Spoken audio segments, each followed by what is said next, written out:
Just look at this British racing green paint finish. Rich, metallic, textured, and deep. This caramel Connolly leather interior with green LEDs as well, and these exclusive LED signatures stretching from side to side of the car at the rear and at the front. Of course, we're looking at the Chinese Bentley. Of course not. This is the Geely EX5 Hybrid, the Geely EX5 Hybrid, which I'm going to talk to you about. Possibly one of the best Chinese cars for sale in the Brazilian market today. This is the ultra top version, priced at $234, and the only one that offers Connolly leather. I'm just kidding, right? It's not Connolly leather. I don't even think it's real leather, right? But it's a caramel interior, much livelier than what we're used to seeing in the arch rivals here, BYD and Revell. So you can only have the caramel leather if the exterior is British racing green, right? Or this green or black. I'll have to put the key inside so it stops turning on and off. We'll be back in a moment.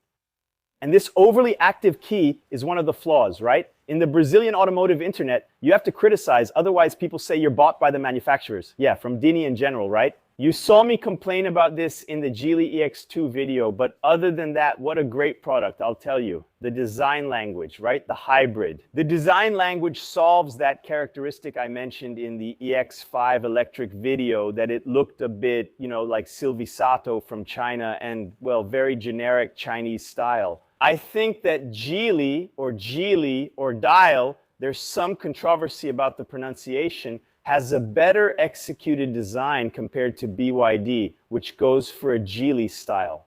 The design language is quite elaborate, right? Really trying to be futuristic. That's the case with the Song Pro, Premium, and Plus, which are the rivals of this car. GWM with the Revell goes in that more rugged SUV line, more off-roader, bulkier, more boxy, right? And here Geely, especially with this combination of interior and exterior colors, really gives it a sophisticated feel. I'll tell you guys, it's impressive how much attention this car got, how many people asked me about it during my week with it. That's something that doesn't usually happen when you're driving a Chinese midsize SUV, since they've become so common. And really, the front end, right, exclusive to the hybrid here, with the LED bar running from side to side, gives the car more personality, right? And the hood is a bit more pronounced here because, after all, we have the 1.5 naturally aspirated combustion engine plus the electric motor, 262 horsepower. Combined, it really gave the car's looks a nice boost. And this is the top version, like I said, 234 grand, but the entry-level version is 190 grand, right? 189,990 with the same powertrain, just without some of the bells and whistles. So, just like I said in the video about the Jack EJS4, really, when you look at the specs and think about the price range, right? Both the Jack EJS4 Elite, which is also 190, right? 189,990 as well. And this Geely EX5 Hybrid, which is the Geely EX5 Hybrid. For hybrids, right? In both cases, right? These are the so-called super hybrids that the Chinese brands are talking about. Now, here, 1,300 kilometers of advertised range, the value for money is what really stands out, right? Because in this specific case of the EX5, right, let's compare it with Jayco. It's a bigger car. It's over 4.70 meters long, right? The Jayco is 4.50. So it has that wonderful big back seat with the Counselor, Mighty God, Everlasting Father, and Prince of Peace. Here it is. The 9th one is a fan of Scania. Jacare? Yes, so look, lots of space. Flat floor, big panoramic roof, the result of a lot of diet and training. We're not going to open it, right? So you can admire all the glory, the LEDs here, which I joked about being green at the beginning, but you can choose whatever color you want. Here, look, the interior is that typical Chinese style screen setup, right? But Geely, with its Western influence, right? Owner of Volvo, owner of Smart, it has this kind of layout and graphic design, which I like more than BYD and GWM. But look, let's check the lighting here. You can come over and then you, on this little dial here, choose. Look, there are only a few colors that match, right, with this combination. For example, blue doesn't match, right? It has to be white, a more neutral color. Or I think the green really ends up working best. The steering wheel also draws a lot of attention, right? The steering wheel. In this style with two colors, it looks even more unique and very well finished, right? For example, the little padding here on the rear door, the door handle, which is a bit difficult, right? I'm going to criticize it. Yes, I have to criticize it. Try to pull the door here, both the front and the rear, by this ridge. It's difficult. You'll end up using the handle or the old trucker style, right? Jayco was proud of the Jayco style. Jayco at the Elite launch event, they said they fixed the window, right? That it's not inverted anymore. We're used to down means down, up means up, but here you see it's the opposite, my friend. I want to go up. Oops, no, here it goes down. I came here. So here's a tip for Geely to follow Jayco's style, but as I was going to joke, you can also pull the door here in the front. It's tough, trucker style, right, from above. Then you can stick your arm out here, smoking a Marlboro, just to keep going with the basics, right? The LED signature is also exclusive to the hybrid version, right? Here it is, look, EX5 EMI. It's the same LED bar, right? But the light design is different. And it's that story, right, about the Chinese. The dream of the improved Chinese middle class isn't to drive a big car, it's to be driven in a big car. So with a wheelbase of 2.7 meters here, you get that big back seat and you barely suffer at all. The trunk is 428 liters, right? Which isn't that impressive for the size of the car. After all, we've got the wheel wells here, the long wheelbase, and there's an important advantage, the spare tire. It's a temporary spare, but the Haval H6, for example, has a trunk of over 500 liters. It comes with a repair kit. And let me tell you, in Brazil, I've blown out a lot of tires in test cars. Yeah, it's a temporary kit. Usually in Brazil, it doesn't really help, right? Because these cars, you can see here we've got 19-inch wheels, right? With a relatively low profile. These hybrid and large cars too, which is what Brazilians like nowadays, end up being heavy. Right? It's easy to tear a tire, not just puncture it. And when you tear it, there's no repair kit on this planet that can save you. But coming back to the strengths, let me say this. Look here at the Flyme sound system, which is Geely's own in-house audio brand, right? It's their own brand, but it's really a sound system that stands out for its quality. It has speakers in the headrest here, right? Just like in much more expensive cars like the Volvo X90 and also in much cheaper cars like my Mazda Miata, which already had this back in '93, but let me just close it. The glass here, not only is the audio quality very good, but it's also smart. Let me show you something. When you have CarPlay paired, Waze on, and the radar alerts, accident warnings ahead, etc. They play here just for the driver, so the rest of the car doesn't hear it, right? They're listening to music, and then it says, radar reported ahead. This interruption doesn't happen for those listening here on the 1515 Flyme sound speakers only for the driver. The driver is the only one who really needs to know. Take a look at the attention to detail in the finish here, right? This metallic strip that kind of disguises or integrates the air vents from side to side. I think the word that comes to mind when I think of the X5 is classy, and that's not something we usually say about a Chinese SUV, right?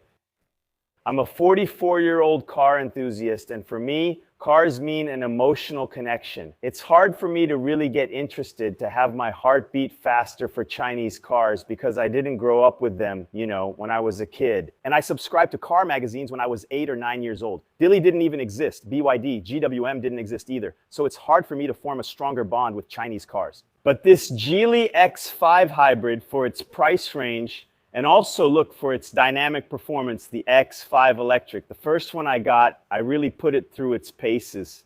This one here, look, I don't know if it's already part of the nationalization, tropicalization, right? Geely bought 26 from Renault. From Brazil now, the company is called Renault Geely of Brazil. And this car will be produced, it will be manufactured there in São José dos Pinhais, in Greater Curitiba, this year already. And look, it's not just CKD, there will be stamping, everything else. I don't even know if maybe the price might even get a little better when it's nationalized, right?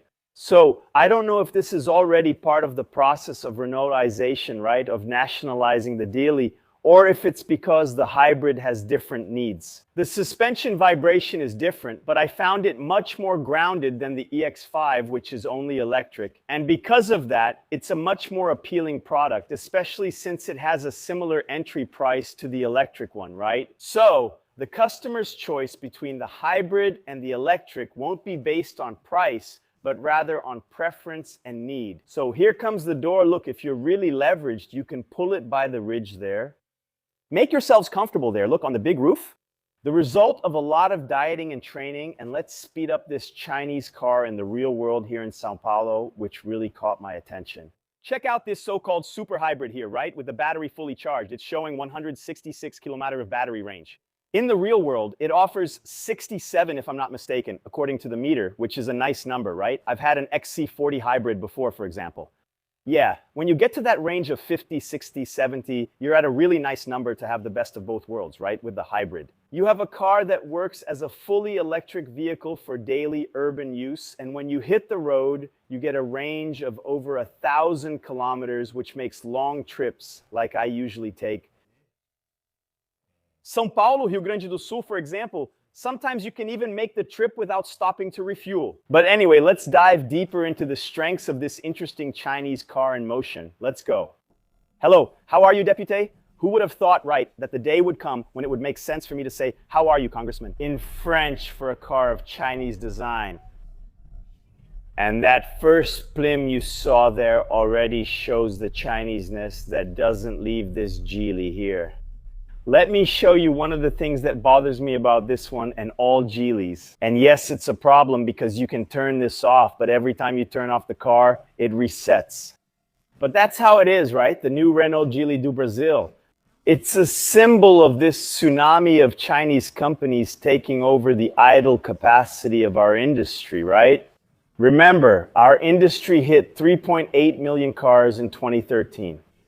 It dropped to 1.8 million in 2016, right? It fell by half, but the installed capacity is still at those 4 million from back then, right? So, just like Renault, let's say, subleased part of its production capacity to Geely, this is happening everywhere, right? Rather than list them all, let's mention a few. GAC with Mitsubishi HPE in Catalão, but the news of the week while we're recording here is Dongfeng, right? With Nissan, Renault's former partner, yeah, over in Porto Real. And look, the beep, beep, beep, what's the problem? You can't turn it off, and the speed limit here is 50, okay? Now that I think it takes time to reset, but here's the thing. If you go over the limit and drop, it goes pling, pling. If you go over the limit and keep going, for example, on this road here where the limit is 50, you want to drive at 60, which is a perfectly reasonable speed. You're not going to hear it once or twice or 3 or 4, but 5 times, pling, pling. And really, there should be a way for you to assign that to a shortcut, right? This little asterisk button here is usually a shortcut that you turn off every time, but you have to turn it off every time. Otherwise, you can't live with this car here. But those are impressive numbers, right? 262 horsepower. It has driving modes here. Look, by the way, another compliment, right? I'm giving the Chinese a lot of compliments. How easy it is to connect your phone via Bluetooth, right? I had forgotten, right, the vehicle so I could record because look. 6, it's not 5, it's 6. 6 because the gimbal pairs via Bluetooth, right? It just came back and I didn't have to restart my phone. He remembered everything. 4, 4, 5, 6, really praiseworthy. But look, let's check here in the vehicle, the little screen, the same car icon as the Volvo X30 Geely, owner of Volvo. And even that is interesting, right? The group is worldwide. It has no relation at all with Renault, right? There are joint ventures, right? There was that powertrain factory Horse, but it's funny. Geely is the owner of Volvo worldwide and a partner of Renault in Brazil. But let's come here. Look, you saw the modes, right? Electric, hybrid, and power, woohoo. And then when you hit the one on the right, it goes from 0 to 100. In 7.7.8, it's 262 horsepower, 38 kilonewton of torque for a car weighing 1,745 kilograms. It's not a light car, it's not a super heavy car, right? For an SUV that's giving you here 4.70 meters in length, 2.70 meters of wheelbase, it's a pretty reasonable weight for a hybrid. Where it doesn't shine so crazily is in fuel consumption, right? Because we have the hybrid powertrain and everything. It has all the benefits of tax breaks and exemption from driving restrictions here in Sao Paulo, but it's a 1,750 kilo car, right? kg, you see here, average urban fuel consumption, right? And it's a real world number. It's around 15 kilometers per liter in the city, around 13 on the highway, good fuel consumption numbers for the size of the car. But for those who are so fascinated with these super Chinese hybrids nowadays, it's not like that. Actually, they're not just the same numbers. They're worse than the Corolla Cross hybrid, for example. Of course, you have a lot more performance here, but I think we've gotten so used to expecting, I don't know, over 20 kilometers per liter in the city from a hybrid. Yeah, actually, the law of physics still applies, right? Mass is still the biggest enemy of fuel efficiency, especially when you have some serious power here. To go from 0 to 100 km/h in under 8 seconds in a car this size, 262 horsepower, 38 kilogram force meters of torque. Those are really impressive numbers. And I was saying, right? I don't know if maybe Lotus had a hand in this, right? Lotus is another brand that Geely owns worldwide, and now there's another big mix, right? Look, the power mode is really sharp in the city. Yeah, Lotus is coming to Brazil, another one that's arrived in Brazil, but it's not a Geely operation. It's an independent importer, authorized, right? But it's not a Geely subsidiary. It's an importer like we have here, for example, UK Motors, right? Which brings in McLaren and Aston. Yeah, an entity was created that's going to bring in Lotus cars, which are owned by Geely, right? The Emira V6 is going to be an interesting car to compete with the Porsche 718, but you can see how vast the Geely lineup is. And then, I don't know if it's Lotus's touch or Renault's local adaptation. Look, passing by here, did you see it? I went over the bump, boom, the car's suspension moved, and then it didn't move anymore, right? The X5, go check out the X5 video on the channel. With each rebound like this, the car, boom, boom, would bounce 2 more times each. It's something that BYD cars do too, and it really annoys me. Now that the traffic is going to stop for a bit, we can talk a little about the versions, right? This one is the Ultra, the top trim. There's the Pro, the 189, 190, and the Max, the 210. But the one you want already inside the tunnel, look how cool the lighting is the Max, right? You get the Pro's features plus the panoramic roof, which is the result of a lot of dieting and training, and it's really cool in a car like this. Head-up display, always nice. A Flime branded sound system, which I think is one of the car's unique features. And it also has a power trunk, right? That's something I don't really care much about, but as I learned at the Jeep JQ7 launch event, for people who get their cars armored, it makes a huge difference. And here in the Max, what extra features do you get? It's actually pretty interesting, right? You have the bigger battery, which gives you more range and gives you electric range, actually correcting what I said earlier. I accidentally activated the cruise control here. It gives you an electric range of over 110 kilometers, right? 112 kilometers, that's interesting. It might be worth it. But for 25 grand more, I don't know if it's really worth it, right? Because let's go, this is Hugo's Glorious Bar, an icon of Itaim Bibi. Because the all-electric range is for you to use in your daily life here, right? And having 67 or 112 within the city, I don't think it makes much difference. I would save those 20 grand and I would go to the Agora, right here in front between the Corolla Cross and the T-Cross. With this construction, it happened, and you can already see how good the maneuvering cameras are in the case of the Chinese cars in general, right? Yeah, here what happened is what in English is known as a clusterfuck.